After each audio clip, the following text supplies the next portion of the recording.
On the last day of my senior year, my now former professor used the last few minutes to emphasize the importance of taking care of our well-being. We discussed some more about not pushing our own well-being to the side in whatever we chose to do after college. As we were preparing to head out, my professor basically said, "Wait, do not leave this classroom without remembering the PERMA model. The PERMA model will help maintain or enhance positive well-being, so you better make daily journal entries to know what in your life fulfills each component of the PERMA model." Well, that stuck with me, and that's led me to today's video topic. How can we improve our well-being using Martin Seligman's PERMA model? Let's get into it. The first component of the PERMA model is positive emotion. It is exactly as it sounds, emotions which create internal positive feelings. Emotions that fall under this category are those like joyfulness, gratitude, contentment, compassion, hope, and so on. We experience various emotions in our lives, but when those emotions are of the positive type, they can lessen potentially harmful impacts of negative emotions. Now, think of something that brings you joy. It can be something as simple as hanging out with people you hold close to your heart, or it can even be your favorite pastime like crocheting. It can even be creating funny videos with your friends. All of that connects to and fulfills the positive emotion aspect of the PERMA model. If you can think of something you did today which brought you positive emotions, then I congratulate you, as you're already 1/5 done with the components of this model. The second component of the PERMA model is engagement.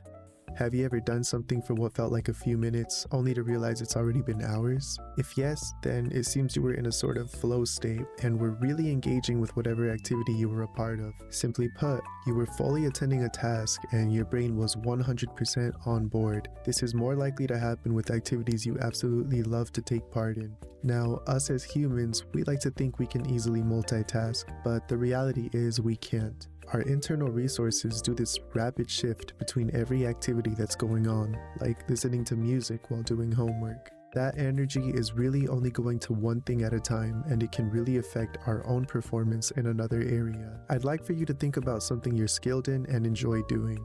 An example is an artist focusing 100% of their efforts on creating an original character.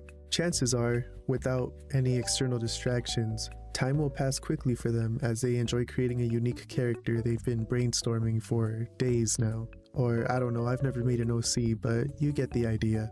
This engagement fulfills the second part of the PERMA model and helps contribute to our positive well-being.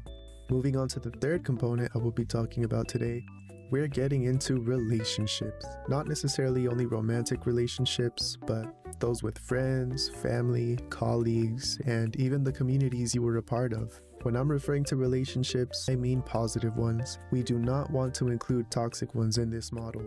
So, what constitutes a good relationship? Well, relationships that include feelings of love, value, or support. If you feel there is a lack of real relationships with those around you, shared interests are a good step in improving them. Say you really enjoy watching baseball, but you have no one to bond over that with.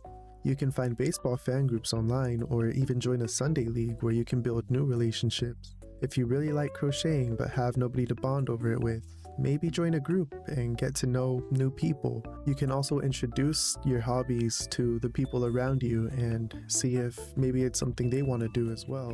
There is so much positivity that can come out of good relationships. Socialization is key in this aspect, since as you may know, we are social creatures. We must make efforts to improve our relationships with those that we are close to. The next component of this model is meaning. We should have meaning in our lives. We can think of it as our own individual purposes, since my perception of meaning may differ from yours. Now, how do we find that meaning? Well, we can use our passions and values as a stepping stone.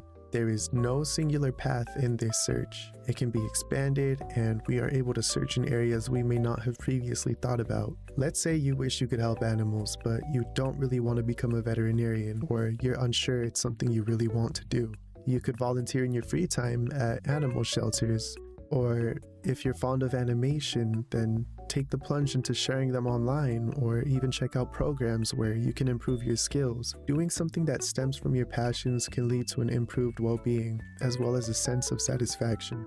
The final component of the PERMA model is accomplishment and achievement. We can set short-term, obtainable goals throughout our lives that give us bursts of satisfaction when we reach them. Only we know everything that goes into reaching the goals that we set for ourselves. Reaching these goals gives us satisfaction. We can also set long-term goals for ourselves, whether it be reaching our desired physiques by consistently going to the gym, or even reaching a management position in a certain field of work.